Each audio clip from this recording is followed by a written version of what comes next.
शुरुआत बिहार से लेकर उत्तर प्रदेश तक होती राजनीतिक हलचल की।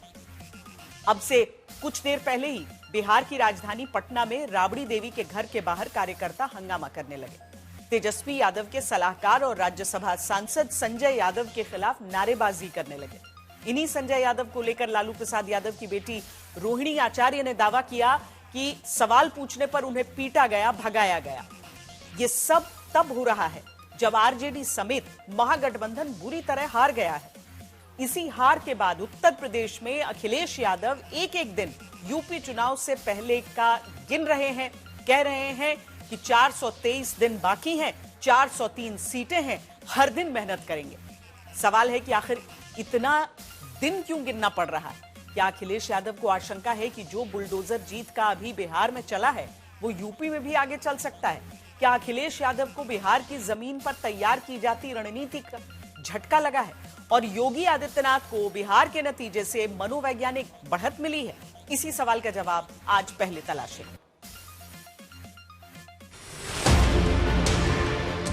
पहला सवाल, बिहार में तेजस्वी यादव का मुस्लिम यादव वाला MY फॉर्मूला नहीं चला तो क्या ये उत्तर प्रदेश में अब अखिलेश यादव के लिए चुनौती है? दूसरा सवाल, सीमांचल में ओवैसी ने महागठबंधन के मुस्लिम वोट और सीट दोनों में सेंध लगा दी है तो क्या ये उत्तर प्रदेश में विपक्ष के लिए मुस्लिम वोट पर चुनौती का ट्रेलर है? तीसरा सवाल, A to Z की बात करने के बावजूद महागठबंधन को बिहार में बुरी तरह झटका लगा तो क्या ये PDA की बात करते अखिलेश यादव के लिए उत्तर प्रदेश में भी झटका है? चौथा सवाल, बिहार में ना तो तेजस्वी के सबसे बड़े साथी राहुल गांधी चले, ना ही राहुल गांधी का वोट चोरी का मुद्दा चला तो क्या ये उत्तर प्रदेश में इंडिया गठबंधन के लिए मुश्किल की झलक है?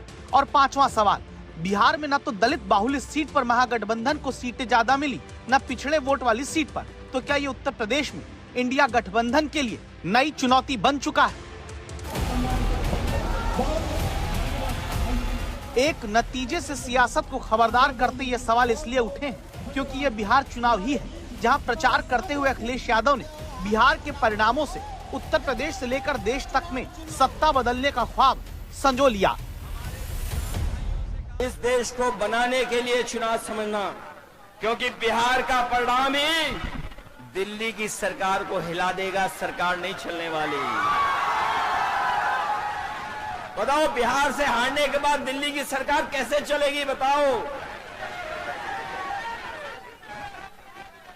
इसलिए बिहार के लोग न केवल यूपी का भविष्य बनाएंगे, बिहार का भविष्य बनाएंगे, बल्कि देश का भी भविष्य बनाने का काम करेंगे।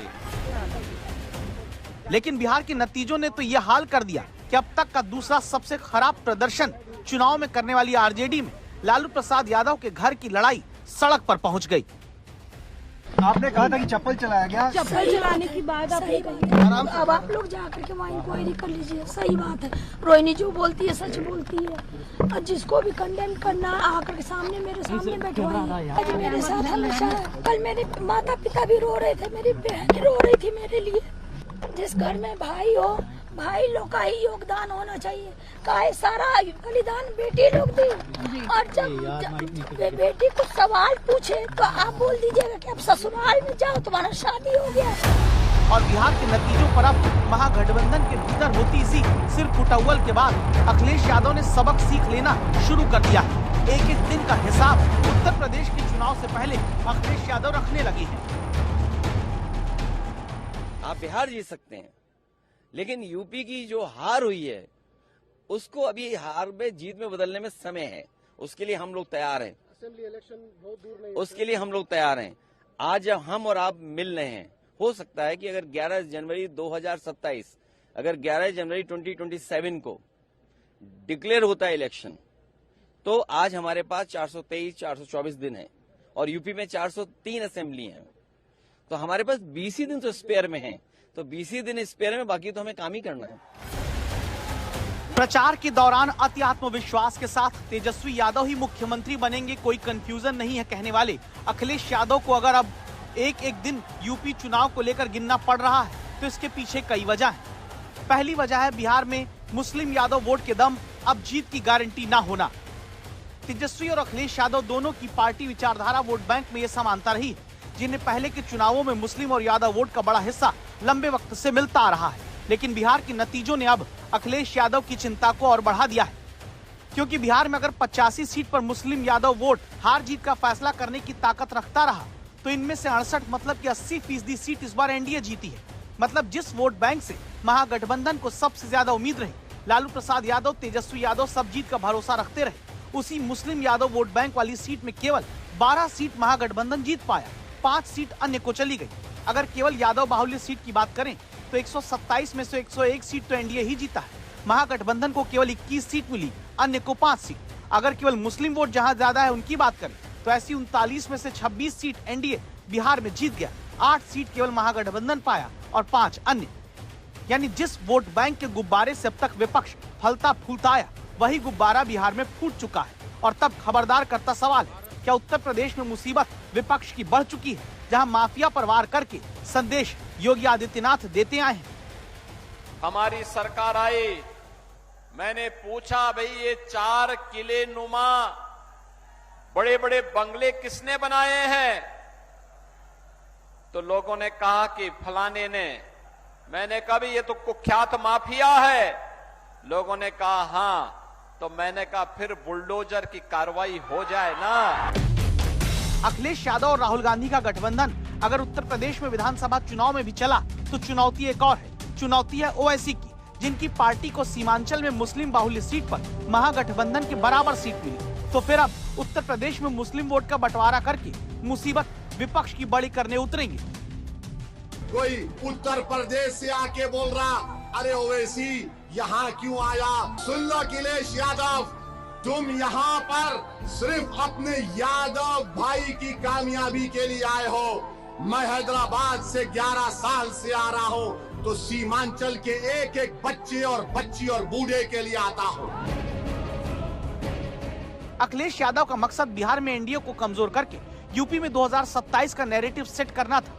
यही वजह है कि अखिलेश यादव बिहार में अफजाल अंसारी, इकरा हसन, राजीव राय, अवधेश प्रसाद सबको सीमांचल से लेकर मगध में सक्रिय किए रहे। इकरा और अफजाल अंसारी ने ओवैसी के प्रभाव को काउंटर भी करना चाहा, लेकिन बिहार के नतीजों ने फिलहाल अखिलेश को फिर से नया प्लान तैयार करने को मजबूर कर दिया है।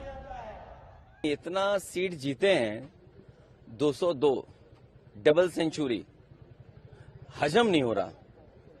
आई am not able to understand कि भाई ये रिजल्ट कैसे, अगर 202 आ सकते हैं तो जिस स्टेट में ज्यादा सीटें हैं, तो अगर 70% 80% सीटें कोई पॉलिटिकल पार्टी जीत सकती है, तो दूसरी पॉलिटिकल पार्टी भी 90% लोगों के साथ काम करके, 90% लोगों के साथ काम कर करके, मैं समझता हूं उनसे बेहतर परफॉर्म कर सकते हैं। क्योंकि अगर ये बेंचमार्क है तो इस बेंचमार्क को तो क्रॉस करना ही करना है हमें। जो अखिलेश यादव लोकसभा चुनाव के दौरान उत्तर प्रदेश में सबसे ज्यादा सीट पाने के बाद इस नैरेटिव को लगातार मजबूत करते रहे कि बीजेपी के सामने उनका पीडीए का फॉर्मूला हिट है, उस सियासी नैरेटिव की रफ्तार पर बिहार के परिणाम से अचानक जैसे ब्रेक लग गया है। क्योंकि जिस बिहार में जाति गणना का श्रेय महागठबंधन खुद लेने में जुटा रहा, जिस बिहार में अति पिछड़ों के लिए तमाम तरह के आरक्षण तक का वादा विपक्ष ने कर डाला, उसी बिहार में आरजेडी के 50 यादव कैंडिडेट में केवल 11 जीत पाए। गैर यादव ओबीसी में 27 में से केवल 3 को जीत मिली। ईबीसी 12 उम्मीदवार थे तो आरजेडी के केवल 2 जीत पाए। 20 दलित को टिकट दिया लेकिन जनता ने केवल 4 को जिताया। 18 मुस्लिम को टिकट दिया तो केवल 3 जीत पाए। कांग्रेस के 12 ओबीसी में केवल 2 जीते, 5 ईबीसी में केवल 1 को जीत मिली। 11 दलित को टिकट दिया तो कांग्रेस का एक भी उम्मीदवार नहीं जीता। कांग्रेस के 10 मुस्लिम उम्मीदवार में 2 ही जीत पाए। यह आंकड़ा बिहार में कहता है कि जिन पिछड़ों दलितों के वोट पर जीत का बुनियाद रखने की विपक्ष सोचता रहा, जनता ने उसे हिला दिया है। क्या यही वजह है कि बिहार के नतीजे देखकर अब अखिलेश यादव को भी उत्तर प्रदेश में पीडीए वाले फॉर्मूले पर कुछ गुणा भाग करना होगा? बिहार के लोगों, आप यहां पर बदलो सरकार और यूपी में हम लोग बदलेंगे सरकार। आप लोग बदलोगे तो हम भी बदल देंगे उन्हें, और इस बार बदलेंगे तो उनका बुलडोजर छीन लेंगे। इस बार बीजेपी की हार लिखेगा बिहार। भाजपा की बिहार से विदाई होने जा रही है। बिहार ये कर देगा, बिहार वो कर देगा। बिहार से उत्तर प्रदेश में अपने लिए सियासी बहार खोजते अखिलेश यादव को पता चल चुका है कि बड़ी कठिन है डगर अब उत्तर प्रदेश की। गांधी जी के 3 बंदर थे। गांधी जी ने तो उनको उपदेश दिया था, बुरा मत देखो, बुरा मत सुनो और बुरा मत बोलो। लेकिन आज इंडी गठबंधन के 3 और बंदर आ गए। ये 3 बंदर पप्पू, टप्पू और अप्पू के नाम पर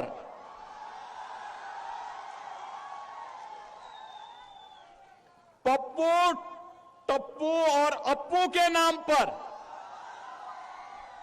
पप्पू सच बोल नहीं सकता, अच्छा बोल नहीं सकता, टप्पू अच्छा देख नहीं सकता और अप्पू सच सुन नहीं सकता। योगी आदित्यनाथ के बिहार में प्रचार करने के दौरान इस वार के बीच याद कराना जरूरी है इस तस्वीर को, जहां अयोध्या से जुड़ी फैजाबाद लोकसभा सीट पर बीजेपी को हराकर सांसद बने दलित समाज के नेता अवधेश प्रसाद को अपना पोस्टर बॉय बनाकर पहले संसद तक अखिलेश ले गए, फिर बिहार में स्टार प्रचारक बनाकर उतारा।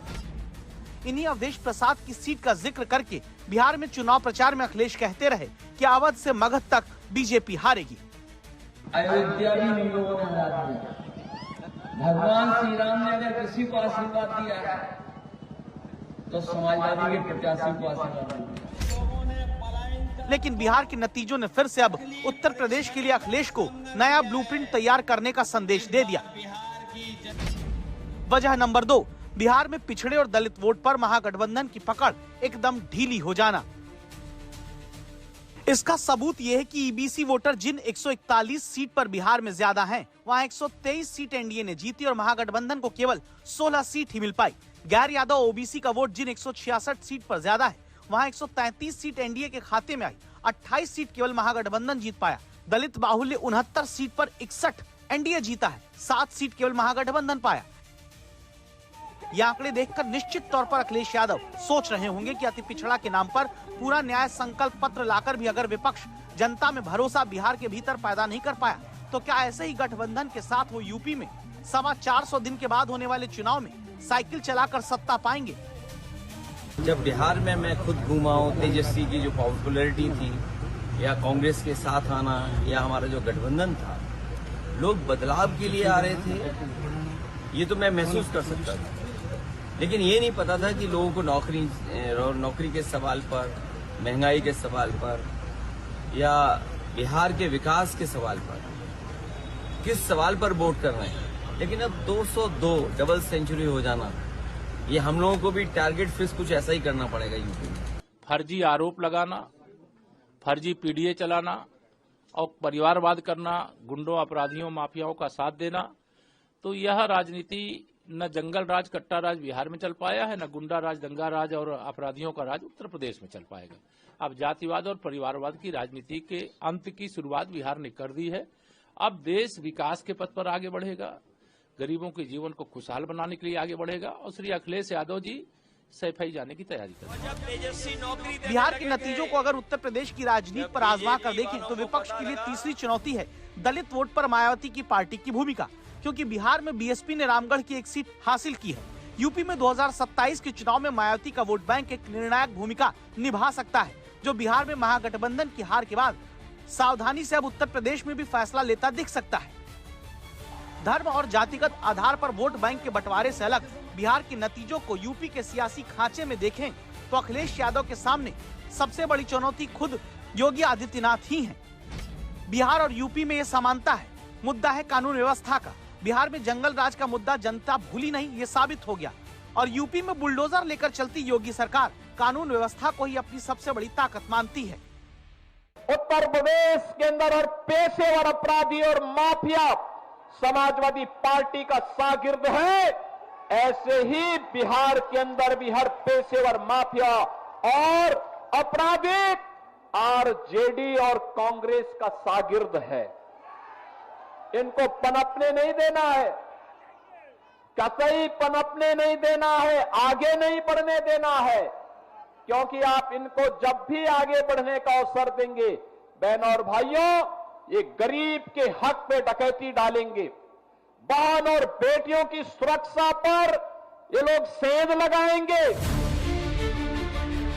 बिहार चुनाव से एक सियासी संदेश उत्तर प्रदेश की राजनीति के लिए ये भी निकला है कि जिस तरह भ्रष्टाचार का कोई आरोप नीतीश कुमार पर नहीं लग पाया, उसी तरह यूपी में मुख्यमंत्री योगी आदित्यनाथ भी करप्शन के आरोप से मुक्त हैं। साथ ही परिवारवाद का कोई दाग भी नहीं है।